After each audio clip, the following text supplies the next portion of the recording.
Salam Pendidikan Indonesia. Warga belajar, sekarang ini banyak sekali permainan-permainan untuk anak-anak, namun sedikit yang memiliki unsur edukatif. Bagaimana cara membuat permainan yang edukatif untuk anak-anak kita? Dalam program kali ini, program audiovisual persembahan Direktorat Pembinaan Pendidikan Keaksaraan dan Kesetaraan, Kementerian Pendidikan dan Kebudayaan, rekan kami Jabinas akan menemani Anda untuk melihat bagaimana cara membuat permainan edukatif. Selamat menyaksikan. Popping bottles in the ice, like a blizzard. When we drink, we do it right, getting slizzard, sipping scissor. Am I right, like 3-6. Now I'm feeling so fly, like a G6, like a G6, G6. Now I'm feeling so fly, like a G6, like a G6, like a G6. Now I'm feeling so fly, like a Ring my bell, ring my bells. Ring my bell, ring my bells. Pagi Pak, Pagi Bu, lagi ngapain nih Pak? Bu rapi-rapi alat peraga edukatif ini Oh, kalau gitu saya boleh minta waktunya sebentar untuk tanya-tanya Pak? boleh. Pak, apa sih yang jadi dasar pemikiran Bapak untuk bikin usaha ini Pak? Ya sebenarnya kalau untuk yang pertama kali mendasari usaha kita ini sebenarnya sekedar hobi ya. Hobi pertama kita memang lepas dari sekolah itu kita bekerja di perkayuan. Itulah yang mendasari pertama kali usaha ini.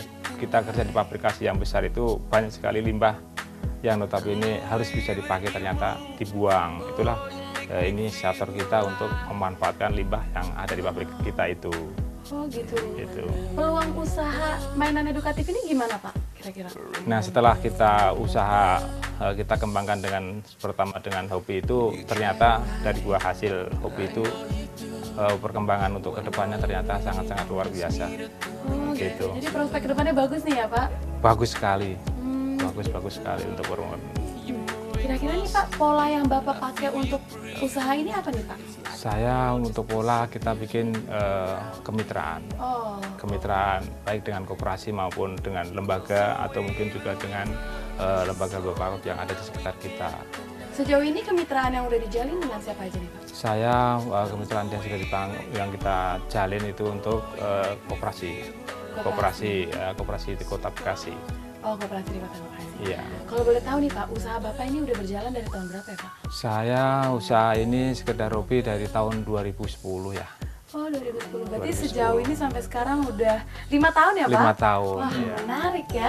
Kalau Iya. gitu saya boleh lihat proses pembuatannya nggak nih Pak? Boleh. Oh, boleh beneran nih Pak? Boleh. Wah, Ayo kita asik lihat banget. sama-sama. Langsung aja Pak. Ya. What I've been missing in my life, what I've been dreaming of. You'll be that girl, you'll be that girl, you'll be. everything you want, so let me get out there. I'm the baddest baby in the atmosphere. Tell me what you want, so we can do just what you like. You make me feel good. You make me feel good. Gimana nih Pak, kalau sama produk-produk luar kan juga ada tuh Pak yang bikin mainan anak-anak. Iya. Nah, gimana tuh Bapak ngadepin persaingannya Pak? Ya, kita memang di mana-mana itu ada saingan, namun buat saya saingan bukan jadi penghalang buat saya. Itu semua kan jadi mitra atau pacuan kita untuk lebih maju, buat tantangan kita untuk mensukseskan produk kita. Berarti di luar ada tantangan, berarti kita harus lebih bagus, lebih maju, lebih bersaing berani kita. Iya, Gitu. benar-benar. Jadi produk-produk luar tuh harus jadi pemacu kita ya, biar kita bisa lebih di atas mereka ya Pak ya? Ya, itu tantangan buat kita. Kalau orang lain bisa, kenapa kita tidak bisa? Nah, itu itu bangsa poinnya, kita. benar Ya. banget. Biasanya harganya mahal itu tuh mahal di mananya Pak? Satu mungkin dengan tingkat kesulitannya, tingkat bahan bakunya, tingkat pengecatnya, kerumitannya, itu yang perlu kita hitungkan Mas. Oh, seperti Gitu. itu. Baik, Iya. langsung aja Pak. Walk like the boss, talk like the boss. Manicure and nails, just set the pedicure wrong. Membuat mainan edukatif, ada rambu-rambu yang harus diperhatikan nih. Seperti target usia, serta mainan yang dibentuk harus bisa meningkatkan kreativitas dari anak yang memainkannya. Kalau gitu langsung aja yuk kita tanya sama pengrajinnya. Oh, jadi ini nih tempat pembuatannya ya Pak ya? Iya betul, ini tempat pembuatannya. Besar juga ya Pak ya? Alhamdulillah, cukup lumayan. Ya. Pak, saya mau nanya nih Pak, biasanya bahan-bahan untuk bikin mainan ini dari mana sih Pak datangnya? Saya biasanya pakai limbah, daur ulang limbah ya. Oh, limbah. Ini dari semua limbah pabrikan. nih, Pak? Limbah, iya. Limbah. Oke. Terus biasanya kayunya dari mana tuh Pak? Kayu juga kayu limbah juga. Oke, ini saya pakai bahan MDF juga. Ini juga bahan limbah. Kita belanjanya dari bahan-bahan limbah. Dan untuk kayunya juga kayu limbah. Dan ini yang gunakan adalah kayu pinus limbah. Ini juga jenis kayunya kayu jati Belanda. Kayu apa namanya Pak? Jati Belanda. Jati Belanda. Iya. Kalau ini pinus. Pinus, Oke. ya. Ini yang pinus. Terus kalau ini apa Pak? Sama? Sama, Oh, kayu sama. pinus juga. Ya. Kalau yang itu apa nih Pak? Kalau yang ini bahannya MDF. Yang ini? Sama, ini juga MDF. Oh sama. Sama. Nah, Bedanya antara tiga ini apa Pak? Kalau ini adalah papan, udah papan, jadi untuk pengerjaannya lebih cepat, lebih mudah, dan juga keamanan juga pasti sudah keharusannya sudah pasti dijamin. Ini untuk MDF ini, dan untuk kayunya juga sudah aman karena ini kayunya sudah kering ya, Oh, oke. sudah kering. Untuk pengecatannya supaya nanti lebih mudah, lebih keharusannya juga pasti dijamin. Banyak banget tahap yang harus dilewati ya. Iya, betul. Untuk bikin seperti ini aja prosesnya panjang banget nih. Ya. Pantes ya kalau hasilnya bagus-bagus ya Pak ya. Ya, memang kita harapkan tidak mengecewakan untuk konsumernya. Iya. Ini Iya. keras banget ya Pak, maksudnya pakem gitu. Jadi dia Pakem, nggak iya. akan Iya. oleng, nggak akan goyang. Iya, karena kita sudah memenuhi standar SNI ya. Oh gitu. Kita sudah SNI, jadi kita di sana nanti akan dites baik kualitas maupun konstruksinya dan lain-lainnya. Oh, Dan kita alhamdulillah saya sudah bikin alat peraga sudah ber-SNI. wah. Karena kita akan menginjak berhadapan dengan AFTA. Afta. Tahun 2016 kita sudah siap untuk AFTA. Makanya siap kita bersaing ya, Pak, bersaing kita? pasti kita berani bersaing. Karena itulah standar yang sudah ditetapkan. Gitu. Nih siap bersaing nih di Afta. Iya.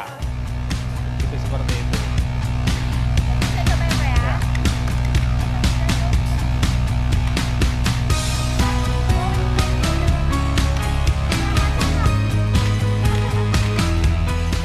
Wah seru. Orang saya nggak pernah ketemu yang ginian dulu waktu kecil, jadi seneng main ginian sekarang. Jatuh lagi.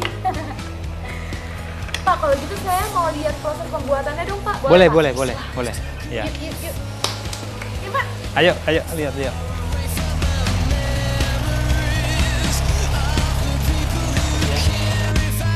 Membuat mainan edukatif tidaklah sesulit yang dibayangkan loh. Tahap awal yang harus dilakukan jika membuat mainan sliding car seperti ini adalah menyiapkan bahan-bahan yang diperlukan. Tentunya bahan yang aman untuk anak-anak.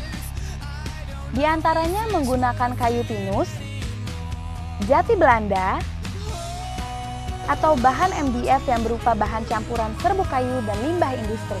Selain itu, dibutuhkan pula cat, lem, serta paku kecil penyambung.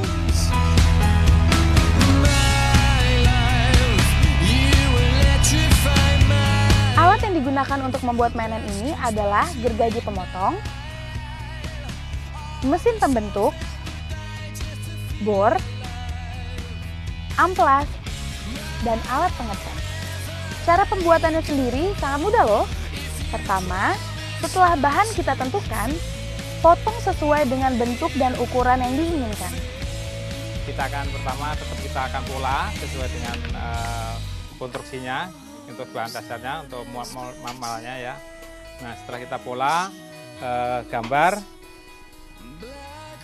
selesai, samain seperti tadi sampai sesuai dengan bahan yang kita dapat berapa banyak, baru kita nanti mulai dikerjakan di mesin.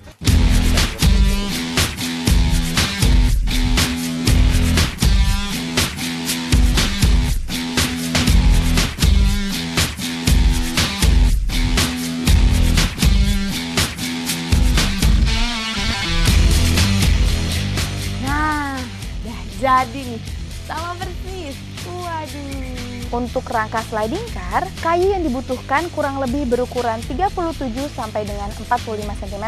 Sebanyak 4 batang untuk rangka, dan 4 buah lagi untuk sliding tracknya. Iya. Nah, kita sekarang bikin tempatnya untuk motor itu bisa jalan atau mobilnya bisa jalan. Ini polanya kita bikin supaya nanti bentuknya sama seperti ini.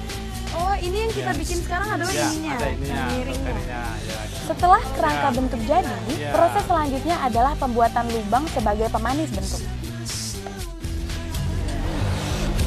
Ya, udah. Nah. Nah.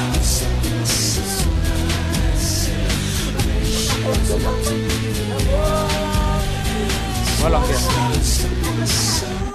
Ya. Ya.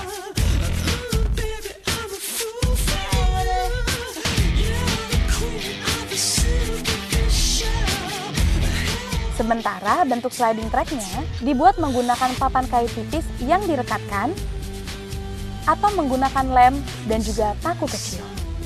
Penghalusan menggunakan amplas sangat perlu dilakukan agar bentuk-bentuk halus merata dan aman bagi anak-anak.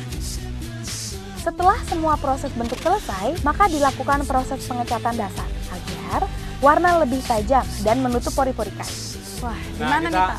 menuju ke ruang pengamplasan terakhir, finishing. Dari hasil tadi kita sudah cat. Nah, kita masukin ruang finishing supaya hasil kita benar-benar maksimal. Ini kita amplas, sebagaimana tadi yang saya sampaikan. Pengamplasannya memang berkali-kali supaya hasil kita maksimal. Oke. Nah, ini pengamplasan dasar untuk menuju melamid atau pengamplasan finishing terakhir. Kita habis ini baru kan niat finishing terakhir. Finishing the Finishing terakhir. terakhir supaya nanti barang itu finishing terakhir baru kita menuju ke perakitan. Oh, Perakitan nanti. baiklah kalau gitu. Ya. Langsung aja kita ke finishing terakhir. Ya. Di mana Pak tempatnya nih Pak? Ya, kita lihat ke sana. Nah, setelah semua bentuk siap dan telah berwarna menarik, maka langkah selanjutnya adalah proses perakitan. Perakitan sendiri dilakukan dengan dipaku, sehingga jadilah bentuk seperti ini. Wah, lucu ya pemirsa?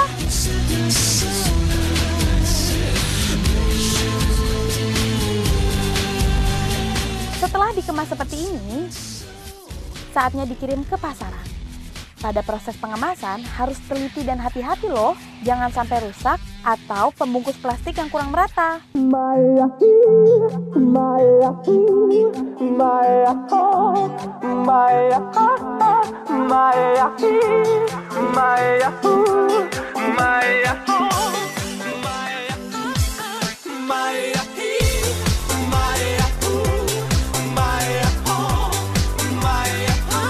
Mudah bukan prosesnya?